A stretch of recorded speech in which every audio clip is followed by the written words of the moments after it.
बैठ के विटनेस हैं हम लोग के माननीय सदस्य भारतीय जनता पार्टी के अध्यक्ष दिलीप जायसवाल जी।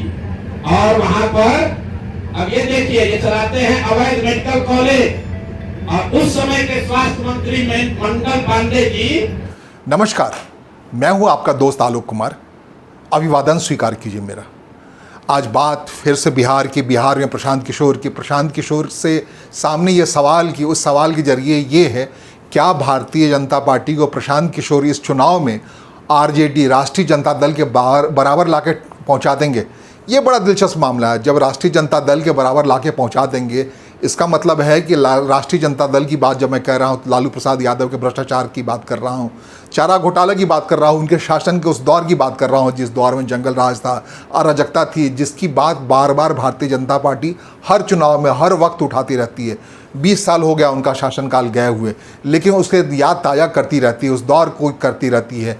अराजक पॉलिटिक्स का नाम लालू प्रसाद यादव है, एक सिंबॉलिक बना दिया है राष्ट्रीय जनता दल को। अब जो काम भारतीय जनता पार्टी अनवरत लगातार करती रही है, डिमेलाइन करने का पूरी पॉलिटिक्स में राष्ट्रीय जनता दल के स्टाइल ऑफ पॉलिटिक्स की बात करती रही है, जिसके जब में तेजस्वी भी आए हुए हैं, तेजस्वी के खिलाफ भी बहुत सारे मामले चल रहे हैं। तो कुल मिला के भ्रष्टाचारी मतलब तेजस्वी यादव, भ्रष्टाचारी मतलब आरजेडी, भ्रष्टाचारी मतलब लालू प्रसाद यादव, भ्रष्टाचारी भारतीय जनता पार्टी बार बार कहती रही है कि सिंबल हैं भ्रष्टाचार के सिंबल आरजेडी के लोग। अब यही काम प्रशांत किशोर बड़ी शिद्दत से कर रहे हैं। वो अब साबित कर रहे हैं कि आरजेडी का जिक्र बहुत कम कर रहे हैं, क्योंकि वो स्थापित जैसा कर दिया भारतीय जनता पार्टी ने पूरे प्रोपेगेंडा वार में आरजेडी के बारे में। लेकिन अब जो कर रहे हैं प्रशांत किशोर, वो भारतीय जनता पार्टी के चुनिंदा लोगों को निशाना बना रहे हैं। जो सबसे अहम है, आप देखेंगे भारतीय जनता पार्टी किस कदर वो निशाना बना रहे हैं। भारतीय जनता पार्टी के प्रदेश अध्यक्ष हैं दिलीप जायसवाल। प्रशांत किशोर के निशाने पर दिलीप जायसवाल हैं, ताकि भारतीय जनता पार्टी का पूरा संगठन बिहार का दिलीप जायसवाल के जरिए इस बात पे आ जाए कि वो हत्यारा हैं, वो मेडिकल कॉलेज घोटाले में शामिल हैं। अलग अलग बातें अलग तरीके से। सबसे बड़ी दिलचस्प बात यह गंभीर बात है कि भारतीय जनता पार्टी की ओर से दिलीप जायसवाल के पक्ष में कोई प्रवक्ता मुखरता के साथ बोलता नहीं नज़र आ रहा है। न ही दिलीप जायसवाल उसका काउंटर करवा रहे हैं, उसके खिलाफ कोई एफआईआर हो, कुछ हो। इसका मतलब बहुत सारी ऐसी बातें भारतीय जनता पार्टी पूरी तरह से पीछे धकेली जा रही है। इसके अलावा भारतीय जनता पार्टी को मेलाइन करने की जब बात हम कर रहे हैं, तो हम सम्राट चौधरी इशारे पर हैं। प्रशांत किशोर के सम्राट चौधरी की उम्र को लेकर के, सबसे कम उम्र के कैसे वो मंत्री बन गए थे। सम्राट चौधरी आरजेडी से आए हैं भारतीय जनता पार्टी की ओर से। लोग कहते हैं भारतीय जनता पार्टी के दफ्तर में ये बात कहते हैं, आज जो कुछ भी भारतीय जनता पार्टी का दफ्तर है उसमें पूरी पकड़ है उप मुख्यमंत्री सम्राट चौधरी की। वो तय करते हैं। एक विनीता मिश्र जो आरजेडी बीजेपी को छोड़ करके जन स्वराज को ज्वाइन की है, उन्होंने कहा है कई मंचों पर कि पूरा आरजेडी का कल्चर भारतीय जनता पार्टी में दिखने लगा है, वहाँ बाहर से आए लोग का ही कब्जा है। जो पार्टी तीसरा व्यक्ति जो बता दूं, मंगल पांडे हैं, स्वास्थ्य मंत्री हैं, जिसके खिलाफ खुलेआम प्रशांत किशोर आरोप लगा रहे हैं। और भारतीय जनता पार्टी की ओर से जो मुकम्मल तौर पे कुछ कहा जाए, उसके प्रवक्ता हैं, पार्टी लाइन से कोई निकल के आए, मंगल पांडे को बचाए, कोई एफआईआर करे, कुछ ऐसा कुछ भी होता हुआ दिख नहीं रहा है।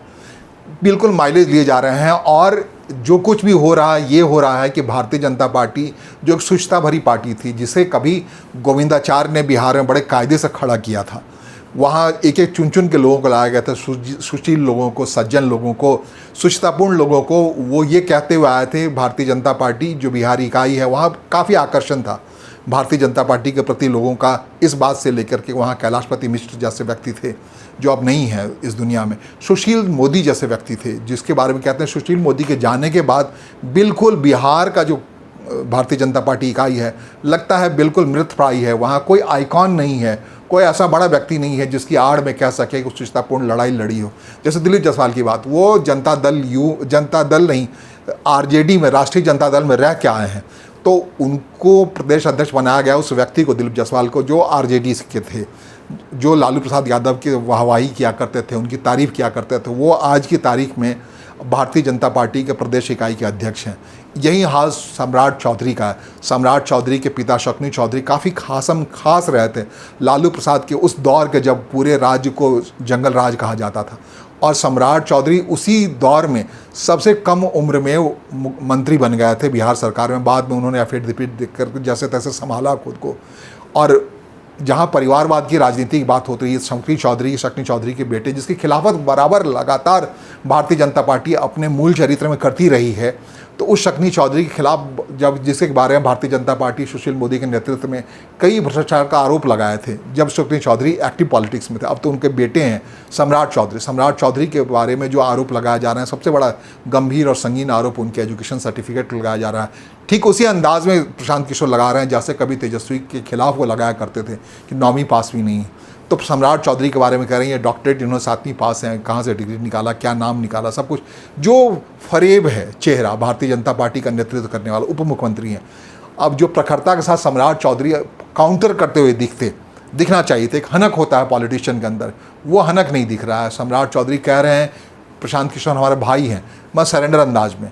इसी अंदाज में प्रशांत किशोर कहते हैं पहले ही आरोप से जो दिलीप जायसवाल हैं वो तो मूर्छित होकर गिर पड़े हैं, जो आरोप उन पर लगाया है मेडिकल कॉलेज के घोटाले का, जिस कॉलेज से बिलोंग करते हैं, उसके खिलाफ कार्रवाई होनी चाहिए थी। सार्वजनिक जीवन आप होते हैं, सुचितापूर्ण जीवन होते हैं, तो क्या भारतीय जनता पार्टी को बड़े साजिशी ढंग से, बड़े ही दूरगामी तरीके से, एक सोचे समझे अंदाज में रणनीतिकार हैं प्रशांत किशोर, उन्होंने बिहार की पॉलिटिक्स में आरजेडी के पास लाके खड़ा कर दिया ताकि वो हनक जाती रहे। वो सुचितापूर्ण राजनीति का उनका जो एम्बलम है वो ख़त्म होता है, जिसमें गोविंदाचार्य ने बड़ी मुश्किल से सोशल इंजीनियरिंग के जरिए वहाँ बनाया था, कैलाशपति मिश्र ने बनाया था, ताराकांत झा ने बनाया था, जो आइकन्स थे।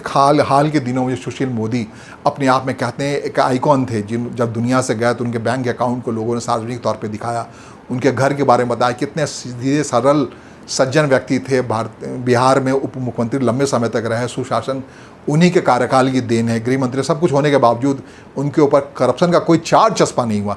लेकिन मौजूदा भारतीय जनता पार्टी का प्रदेश इकाई जो है वो आरोप ही आरोप है। उसे अब तक आरजेडी हो या फिर कुछ समय तक जो जेडीयू विपक्ष में थी, तब सत्ता पक्ष में थी, इनफैक्ट महागठबंधन या कांग्रेस पार्टी हो, जो बातें कांग्रेस भारतीय जनता पार्टी की बात कहीं नहीं कही गई है।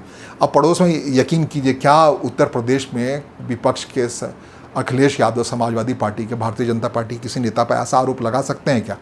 या फिर एक जो ब्रांड है भारतीय जनता पार्टी का, उस ब्रांड पे जिस ढंग से बिहार में खिलवाड़ हो रहा है, मेलाइन हो रहा है, उसकी छवि धूमिल हो रही है, उससे जोड़ने के कहते हैं कि प्रशांत किशोर बड़े रणनीतिकार हैं, जाहिर तौर पर बड़े रणनीतिकार हैं। 12 राज्यों के मुख्यमंत्री उन्होंने दिए हैं, उनको मैंडेट किया है, प्रधानमंत्री नरेंद्र मोदी खुद उनके शुक्रगुजार रहे हैं, नीतीश कुमार जो यहाँ हैं बिहार में वो है।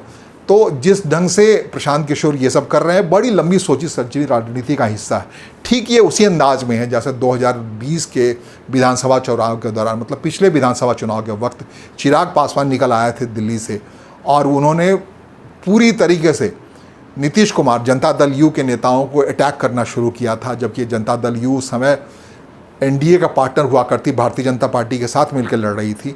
तो जिस अंदाज में मेलाइन कर रहा था, भ्रष्टाचार की बात लगातार उठा रहे थे, अनवरत उठा रहे थे, बिहार फर्स्ट की बात करते हुए चिराग पासवान चले आए थे पिछली बार, और उन्होंने लगभग निस्तानाबूद कर दिया था भारतीय जनता दल यू के कैडर्स को, उनकी छवि को, जिस छवि की वजह से नीतीश कुमार जी पहचाने जाते हैं, कहा जाता है सार्वजनिक जीवन में रहते हुए अगर किसी ने भ्रष्टाचार, व्यक्तिगत भ्रष्टाचार नहीं किया तो नीतीश कुमार है।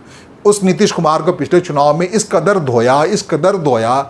कदर आरोप लगाया उस नीतीश कुमार पर कि उनकी जो पार्टी राष्ट्रीय जनता दल यू, वो आखिरकार महज 43 सीटों पर सिमट गई, और उनको जो सरकार बनाते समय हाथ जोड़ के प्रधानमंत्री को कहना पड़ा, सुशील मोदी की तरफ इशारा करते हुए, कि चूँकि वो बहुत जूनियर पार्टनर हो गए हैं, बहुत कम संख्या में अपने विधायकों को जिता के ला पाए हैं जनता दल यू के, इसलिए वो चाहते हैं इस बार वो मुख्यमंत्री की शपथ ले लें, भारतीय जनता पार्टी का कोई व्यक्ति आए और शपथ ले जाए और जनता दल यू उसके समर्थन में रहेगी। लेकिन ना जाने क्या पॉलिटिक्स थी, सुशील मोदी को मुख्यमंत्री की शपथ दिलाने की कोई बात नहीं हुई। अब सुशील मोदी इस दुनिया में नहीं है, लेकिन उसके बाद से जो अनवरत सुशील मोदी को हटाने के बाद भारतीय जनता पार्टी के ब्रांड से जो खिलवाड़ हुआ है बिहार में, कोई ऐसा प्रखर व्यक्ति नहीं दिखता, कोई ऐसा हुनरमंद व्यक्ति नहीं दिखता, कोई ऐसा आइकॉन वाला व्यक्ति नहीं दिखता जो कहे कि ईमानदारी के मसीहा हैं, अपने हिसाब से बाहर आके कहे कि भारतीय जनता पार्टी जो आरोप लगा रहे हैं प्रशांत किशोर, वो आरोप से दूर दूर तक भारतीय जनता पार्टी कोई वास्ता नहीं है, कोई नारा नहीं। अगर कोई एक नेता पर, आइकॉन पे, अगर उनके स्वास्थ्य मंत्री पर लगातार अटैक कर रहे हैं प्रशांत किशोर, तो कोई तो निकल कर आए प्रवक्ता कहे कि नहीं प्रशांत किशोर का ये कहना गलत है। या इसी ढंग से सम्राट चौधरी के बारे में कोई तो आए, कोई ऐसा जिगरा वाला हो कहे कि प्रशांत किशोर जो कुछ सम्राट चौधरी के बारे में कह रहे हैं वो गलत है। इसी ढंग से दिलीप जायसवाल के बारे में प्रशांत किशोर जो कुछ भी कह रहे हैं हो सकता है एक बार, बड़ी लंबी बात, कोई पुरानी बात नहीं है। अरविंद केजरीवाल इसी ढंग से दिल्ली के पॉलिटिक्स में स्थापित होने के लिए अरुण जेटली को कभी निशाने पर लिया था। अरुण जेटली ने अदालत में कार्रवाई की, मुकदमा किया और आखिरकार ब्रांड अरविंद केजरीवाल को सबसे बड़ा झटका तब लगा जब उन्हें भरे अदालत में खड़े होकर मानहानि का मुकदमे में माफ़ी मांगनी पड़ी और उन्होंने कहना पड़ा कि ऐसा नहीं चल सकती पॉलिटिक्स। ऐसा बिहार में क्यों नहीं हो पा रहा है? तो क्या इसका मतलब ये है कि प्रशांत किशोर जो कुछ भी कह रहे हैं उसमें काफ़ी हद तक सच्चाई है? अब तक बिहार की पॉलिटिक्स में भारतीय जनता पार्टी के खिलाफ जो विपक्ष प्रखरता के साथ नहीं कर पाया, प्रखरता के साथ करने की बात कर रहे हैं, लगातार Bharatiya Janata party attacking mode में रही है राष्ट्रीय जनता दल को लेकर के, तेजस्वी यादव को लेकर, उनके कार्यकाल को लेकर, लालू प्रसाद यादव को लेकर के। उसके जवाब में कार्रवाई आनी चाहिए थी, कि अटैक होना चाहिए था। ये सारे मामले तो काफ़ी लंबे समय से हैं। भारतीय जनता पार्टी के अध्यक्ष थे उप मुख्यमंत्री बनने से पहले सम्राट चौधरी, तब क्यों नहीं भारतीय आरजेडी की ओर से ऐसा कोई कैंपेन हुआ, उनके भ्रष्टाचार के खिलाफ बात हुई? या फिर दिलीप जायसवाल जो आरजेडी से चले आए हैं, तो जो काला चिट्ठा अभी निकाल रहे हैं प्रशांत किशोर, ये सब कुछ तो था पब्लिक डोमेन में। इस बात को लेकर तेजस्वी या आरजेडी के लोग क्यों नहीं अटैकिंग मोड में थे? कोई ऐसी मिली भगत थी क्या? क्योंकि आरजेडी के बारे में तो ऐसा कोई ख्याल नहीं रखते, कोई मरम्मत नहीं रखती भारतीय जनता पार्टी बिहार में। तो ऐसा क्या हो रहा है? तब अब जब इस मोड़ पे, जब अगले 2 महीने में, 2.5 महीने में चुनाव होना है, उस वक्त भारतीय जनता पार्टी की इमेज को जिस ढंग से गिरा रहे हैं प्रशांत किशोर, जाहिर तौर पर ये बहुत लंबी रणनीति का हिस्सा है कि भारतीय जनता पार्टी मेलाइन होगी तो लोग टूट करके जनसुराज के पक्ष में आएंगे। भारतीय जनता पार्टी को जो अब तक बड़े पवित्र और प्योर मानते थे लोग, उनका दिल टूटेगा और वो एक ऑप्शन के तौर पर जनसुराज को अपनाएंगे। तो अगर इसी अंदाज में बदलते रहते हैं, जिस ढंग से पिछली बार हुआ था कि जेडीयू के खिलाफ कैंपेन से चिराग पासवान भले ही एक ही विधायक जिता पाए थे, लेकिन मैदान में जेडीयू को इतना ज़्यादा नुकसान हुआ, कहते हैं 48 सीटों पर जेडीयू इसलिए हार गई, चिराग पासवान का कैंडिडेट वहाँ खड़ा, छोटा ही सही उनको वोट मिला और उस वोट के अंदर से जेडीयू हार गई थी, जेडीयू कैंडिडेट हार गए थे और नीतीश कुमार का जो नुकसान हुआ था हुआ ही था। तो लेकिन ये समझना पड़ेगा कि सीधा सीधा मतलब है कि पहली बार मुझे लगता है किसी राज्य की राजनीति में कोई ऐसा तीसरा व्यक्ति निकल के आया है जो अटैकिंग मोड में भारतीय जनता पार्टी के ही वोटर को खींचने के पक्ष में, जितना पैकेजिंग हुआ है जनसुराज का, ठीक मोटे तौर पर इसी मुकम्मल अंदाज में हुआ है कि भारतीय जनता पार्टी के वोटर्स को आकर्षित किया जा सके। और जब अटैकिंग मोड में है भारतीय जनता पार्टी के खिलाफ, ठीक उस जिस ढंग से कर रहे हैं, उसमें एक बड़ी बात है। प्रशांत किशोर जब कह रहे हैं तो लोग उसे गंभीरता सुन भी रहे हैं। इसी अंदाज को अगर कन्हैया कुमार कह रहे होते कांग्रेस पार्टी की ओर से, तो हो सकता है कि उनके यहाँ संगठन का अभाव है, तो ये बात को उतनी गंभीरता से लोग नहीं लेते। यही बात अगर तेजस्वी यादव कह रहे होते तो बार बार लोग तेजस्वी यादव की ओर कहते कि एक उंगली उठाने वाले व्यक्ति की ओर 3 उंगलियां उठती हैं तेजस्वी यादव के अंदर, वो हनक नहीं होता, आरजेडी किसी नेता के अंदर नहीं होता। लेकिन प्रशांत किशोर जिस तरीक़े से उंगली थाम करके भारतीय जनता पार्टी के और जनता दल यू के उंगली थाम करके राजनीति में चले आए हैं, कहते हैं भारतीय जनता पार्टी के लोग, इंटर्न का काम तो उन्होंने भारतीय जनता पार्टी में रहकर ही किया था। इंटर्न का काम उन दिनों उन्होंने किया था जब नरेंद्र मोदी गुजरात के मुख्यमंत्री हुआ करते थे। इसी अंदाज में उन्होंने कांग्रेस पार्टी को मेलाइन किया था, जिस अंदाज में ही भारतीय जनता पार्टी को मेलाइन कर रहे हैं। बहुत कुछ काला चिट्ठा प्रशांत किशोर के इंटर्न के दिनों में उनको मिल गया था, आईपैक के दिनों की शुरुआती दिनों में मिल गया था भारतीय जनता पार्टी की राजनीतिक अंदाज को। उसी अंदाज में भारतीय जनता पार्टी वो अटैकिंग मोड में बिहार में, हो सकता है संभव है भारतीय जनता पार्टी का जो वोटर है, जो उनका हिमायती है, काफ़ी हद तक प्रशांत किशोर की टूट कर आ जाए। अगर भारतीय जनता पार्टी कायदे से कोई काउंटर अटैक नहीं करती है, कोई ब्रांड प्रशांत किशोर के छवि पर कोई बड़ा आहत करने वाला मामला नहीं होता है, तो अल्टीमेटली नुकसान भारतीय जनता पार्टी को है। बड़े सोची समझी रणनीति के तहत प्रशांत किशोर बिहार की राजनीति में भारतीय जनता पार्टी को आरजेडी लालू प्रसाद यादव की पार्टी के बराबर लाके खड़ा कर देना चाहते हैं कि दोनों सार्वजनिक जीवन आए हैं, भ्रष्टाचार का मामला दोनों ऊपर है, कोई ऐसा नहीं साफ नहीं है।